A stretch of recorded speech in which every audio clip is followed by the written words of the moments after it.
Now, just a little warning before we begin. There will be major spoilers in this video for the 4th episode of Willow, so if you haven't seen it yet, you don't want anything ruined, it's a really good time to click away. Alright, so after not being a huge fan of the first 3 episodes, what did you think of episode 4? I think episode 4 was an improvement over the others. It's not saying it's great, it's just saying I think it's better than the first 3. Better in some ways, worse in others. Yeah, sure, let's go with that. I think my biggest problem was there was no sense of real urgency felt in the episode when we should have felt urgency. Right, I mean, we have to go stand lookout because the Gales will come, the Gales will do this, and they never showed up. It's like they wanted to give a kind of little subplot to each character, but by doing that, you take the attention off of Graydon, who's suffering, turning into a lich or whatever he's turning into. And yeah, you're just kind of like slave thing. Yeah, and you're like, well, we're going to go to this other part of the castle where he's trying to break into a vault, and she's going to have troubles do with this and grappling with, and it's just, it takes all the tension out of the episode for me. It does. It does. Because they just want to stretch everything out. This is what the show has been felt like overall. The tone is like, just stretch it out. Make it as long as possible. Look, we're doing character development. And this isn't really good character development, though, because we understand that, Jade was raised by Ballantyne and that it's hurting her, but then they still stretch that to be even longer. We understand Kit's been an arrogant prick this whole time. Okay. PG-13 review again of Willow. we know, Borman clearly had some stuff, but it didn't even get into enough Borman for me to still understand his character. I don't know what his motivations One minute are. I think Borman's like a really good guy with good intent. The next minute it's like, I'm breaking into that vault. Well, he needs the curious because he wants to be protected from darkness, which is what the thing does. But I don't know why he needs it so desperately. He's still my favorite and still the best character. I'm actually okay with the fact I don't entirely get him yet. There's an air of mystery to him that I don't feel with any of the other characters, though they're trying to make an air of mystery with our young prince having killed his brother because he was possessed or something. Yeah, he's got some sort of darkness. I mean, some sort of possession, which is probably what those wounds all over his chest come from, is some sort of a possession.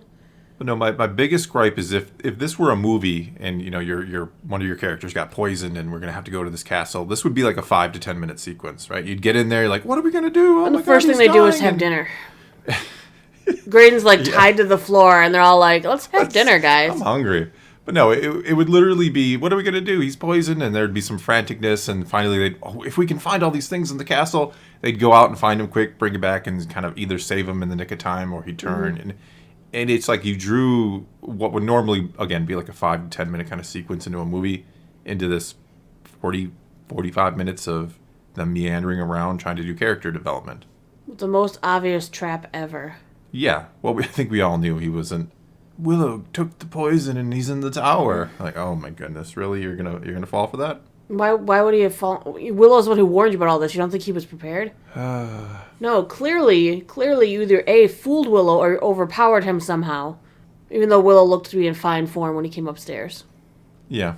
I don't know how he got out. They just kind of skimmed over that because they didn't want you to think about what happened in that moment. I don't know what happened, and it bothers me because Willow was fine when he came rushing. He must have rushed up all those stairs. Yeah. He didn't get there too long after them. Yeah. Yes, and we know he was in rough shape after performing the magic last time. And somehow even Willow, who's not in a great physical shape because he's, got hurt, made his way up them stairs pretty quick to come and save her, which means Graydon didn't do anything to him.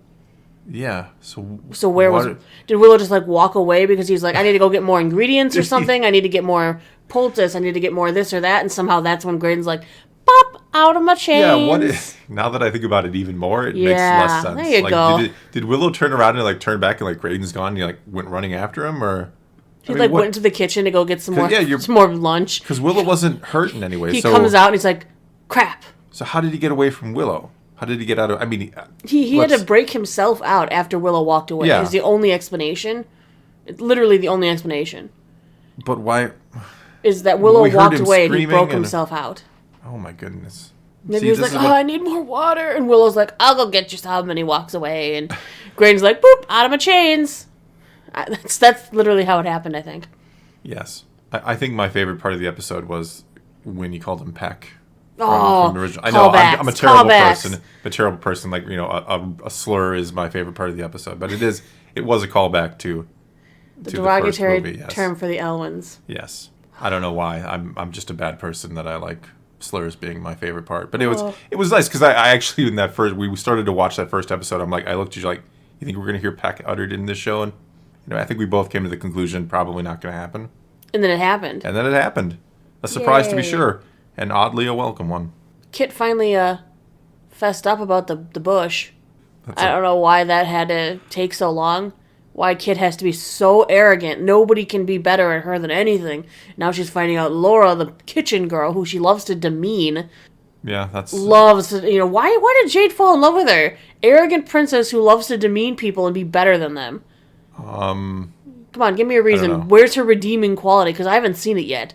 And somehow this virtuous person whose only goal in life was to be a knight fell in love with an arrogant jerk. It happens sometimes. I mean, she talks bad about her brother's womanizing, but she's a jerk who thinks she's better than everybody. And can't ever admit she's not as great as she thinks. She's got her own problems, so I don't know what's up with her. Well, she's supposed to be kind of our likable, redeemable, eventual, roguish character. The likable part's missing. Yeah. I thought it was interesting how they wanted to weave so much of the original story into this episode, the original history of what Willow had to deal with at Nakbar, showing Alora her mother. Showing, that was cool. Yeah. Like we talked about that there was some good in the episode. That was the good stuff. I like some of the weaving of original lore, I guess you can call it, seeing Bev Morda and some of the other things in her, Alora Dannon as a child and her mother who seems to have seen the future and all these things. That was actually really good. It was probably, in that respect, the best episode of the series so far because I actually cared a little bit. Right. We got to see how Willow originally defeated her, that it was kind of a trick. Well, yeah. He kind of did the old disappearing. And then he C-3PO'd, I'll help, my friends. No, don't do it. That was a little weird, but when they came through the door and no, it's his new friends. No, his new friends. Yeah. His old friends aren't here. One last look at my friends. And my new friends. And my new friends who are somehow greater than my old friends, even though I've only known them for 5 minutes. Overpowered that little wimpy guy who's not doing so well. Yeah. No, where'd all that magic go that he used against Alora? He walks in there and he gets punched and he's like, I'm down. What was that little thing that grabbed him? I was confused by that. I don't know. It was like some weird little mummy thing. Yeah. It was, and it just... It was the weirdest part of the episode for me. And then he's telling Alora not to help, and then she's like, I'm going to help, and she did it. And she does it, and he's like, good job. I knew you're going to be a sorceress. It's like, what is going on right now? There's a lot of confusing. Some of me wonders, and I hate thinking it, because they keep bringing it up. They keep trying to show us that Willow isn't a sorcerer. Yeah, but he just did magic in the last episode. Is it the wand and not him? Well, he doesn't have the wand, does he? He has a staff. He has a staff with a glowing thing in it. So that's the And the wand? only times he's used magic has been with this staff. Yeah. And it makes me nervous. I'm like, no, Willow has to be a sorcerer. That's what he wanted. That's his belief in himself, and he needs to be a sorcerer. And then they keep making me doubt that he's a sorcerer. Sometimes our dreams don't come true. That's what Willow is teaching me. It's true. I did marry you. Oh, my goodness. Shots fired. Hey, you firing shots? I fire back. I fire shots at Willow. I didn't expect personal shots returned fire. I don't know. That's a bit much. Just no, right. I do know you're kidding, I think. Mm-hmm. I'm interested in the fact that they gave Bev Morda a sympathetic backstory. Every villain has to have a sympathetic backstory. Her bloodline comes from a group of Fae the who are corrupted. Yeah. Corrupted Fae. And there's a lot of lore / world building thrown into this episode. Her bloodline is one of a corrupted Fae. That's why she's so powerful. And then she was a fine person apparently, and then she was abducted by the cult crone, of the worm, which is the crone's cult. And they changed and then her. She's evil.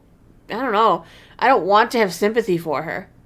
I wanted her just to be a black and white. She was a bad person. But was she abducted and then quote unquote corrupted, or was she abducted and was like, yeah, power? Oh, man, yeah, this is my thing. I think it was more like that. Like they took her, or she joined up with them, and she was like, yeah, power. Could be. I can turn people into pigs. Let's do it. I can turn a whole army into pigs. Whole army of pigs. And then we can eat the pigs later. We can eat pigs. Where we found this pig, who knows? Where we got this meat, who knows? I didn't even know it was pig. I thought it was chicken or something. Like I had no idea what it was. More like, I didn't really think about it until that line, and then I'm like, oh, so he's eating a pig? Where did they get the pig from? You don't want to know. We turned The pigs of Nakmar. we turned one of our compatriots into a pig and ate him. Oh. No, brain's going in weird directions with that sentence. Why? What if you were thirsty? Could you turn one of your compatriots into a cow? Oh my god. Just How does that... Oh. I'm just saying. Magic can do some weird things, Magic can do some weird things. We're thirsty, so I'm going to transform you to a cow and milk you. And then you can transport back and you can have some too. Oh, God. Is it weird to drink your own milk? Milk all around. You have to milk. Is it weirder to drink your own milk or to have like your friend drink your milk? Probably your friend. Really? That's kind of weird to drink your own milk, isn't it? At least it's yours, I guess. I don't know. We're gonna let the comments decide this one. If they make it this far into the weirdness that these things turn into. Yeah, I think we've kind of gone off course, but there were good things in this episode. I'll say that there were things I liked and appreciate. I wanted more of the connection to that first Willow movie to feel like Look, the first Willow movie is no masterpiece, right? It's a good fun movie. If you were a kid back then, like we were, it's enjoyable. Mm-hmm. Connect to that, bring back that kind of that fun feeling, do something fun with the series. I think that would have been great. And we got a little bit in this episode, so that was nice, but still just not the best writing I've ever seen in the world. No, some parts of the story they're rushing through, and other parts they're just dragging out too long. There's no happy medium at the moment, and the pace is horrible. We finally saw Prince Eric again. He's wandering around alone in the castle because he's going to be corrupted, even though his bloodline is corrupted. He's going to be corrupted so that they can use him. Yeah. Yeah. And I was mad because they're like, we need to go on lookout for the Gales. The Gales will come and try to stop us from fixing Graydon, and they'll try and finish the ritual. None of them showed up. They didn't care. I mean, you had the Dag and the Scourge watching from the distance. Yeah. The Lich, yes, was trying to control and work through Graydon. Where was the Doom? Where was the Doom with his whip hands? I don't know. Where was the Doom? Again, writing is hard. Writing is hard. I mean, it is hard. That is a true statement. It is hard. Sometimes if writing is too hard for you, you shouldn't write a show on Disney Plus. What? And look, Jonathan Kasdan, I think, wrote this, right? Well, did he show it to people first? I mean, was he awake when he wrote it? I'm just saying. Was he sober? Writers have the internet. The whole internet will be more than happy to tell you how you're doing. Yes, because that's what the internet is for nowadays. The internet is for critiquing cat pictures and talking about things other people do and getting angry at other people and telling them why you're angry. So why not leak some scripts out there and see what sticks or what people like or what people don't like, or maybe just get a polling group and talk about plot points or something. I mean, we could probably go into a whole discussion about this, but there is a fine line between what fans want and what the creators should give them, if that makes sense. Because fans don't always know best, right? Sometimes they're going to want some really kind of over-the-top cheesiness that just isn't going to work. Yeah, we wanted Luke back. Look what we got. Well, that's an example of fans were probably right in that case, right? It kind of baffles me that in this day and age of the internet where everybody is willing to give you their opinion and you can gather all kinds of data, that they don't look more into that, what the fans are saying. Or maybe they do and they just either ignore it or just don't get it. I don't know. Well, at least this time the end song wasn't so jarring. It was a little jarring. They do a modern song at the end. This one was better than the others. The other ones were really jarring. This one was less jarring. I don't know. I'm still jarred by it. Well, it was still jarring. It was just less jarring than the other ones. Okay. On a scale of 1 to 10, this was much less jarring. Okay, so this was an 8 instead of the 10? No, it was probably more like a 6. Okay. Maybe a 6.5. The other ones were like 10, 10, 11. 11, yeah, I knew you could say that. No, this one was less jarring. I don't know. There's still something in the show worth looking at. Which is the problem, because then I can't look away.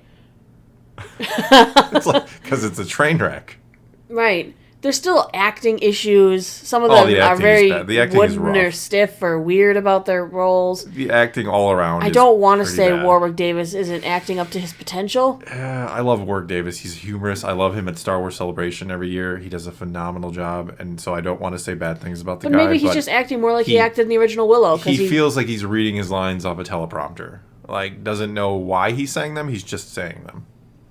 That's really harsh. Wow. It is. I mean, I hate having to do it because I do. I respect the guy and all that. I think he's great at what he usually does. But here he's mailing it in. I don't know. I don't get any. He doesn't do a lot of acting. No, that's the problem. I don't think he's done much acting in the last. Disney's just had him years. stand in the backgrounds of things.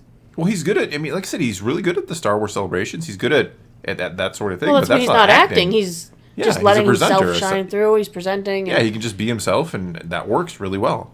I thought he's still a little bit. He's still better than some of the children actors. Let's put that out there. Well, sure. None of the acting has been top tier. I haven't really liked the actors for Kit and Jade.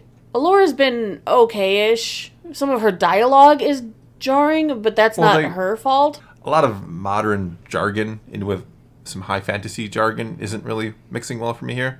I mean, they do that in other shows, mixing the modern genre in. Game of Thrones does it, but they do it well. This is weird. Yeah. Well, even The Witcher does it. The Witcher does it too. I mean, a lot of fantasy shows today do it, but they do it better than this has been doing it. I don't know why it's bugging me more here than it does in something like The Witcher or Game of Thrones. Because it's teenagers saying it. Yeah, it might be actually. It might be because just because they have that because they make it stick out. Yeah, the weird way they kind of say it and use it, you're just like it does stick out a little bit more. I think. I don't know. I think we've rambled long enough on this episode. Yeah. Well, that's all we got for you this time. So if you've made it this far, tell us what you thought of this episode of Willow, and tell us, is it weirder to drink your own milk or someone else's? If you were turned into a cow. If you were turned into a cow. Or a goat. Or any... No. No, I'm not going there. Or I'm not a goat going. I'm was just done. The end of the sentence goat, there. I was going to say any... No. I'm not saying it then. Anyway, leave your comments below. Let's talk some Willow and some milk. And until next time, thanks for watching.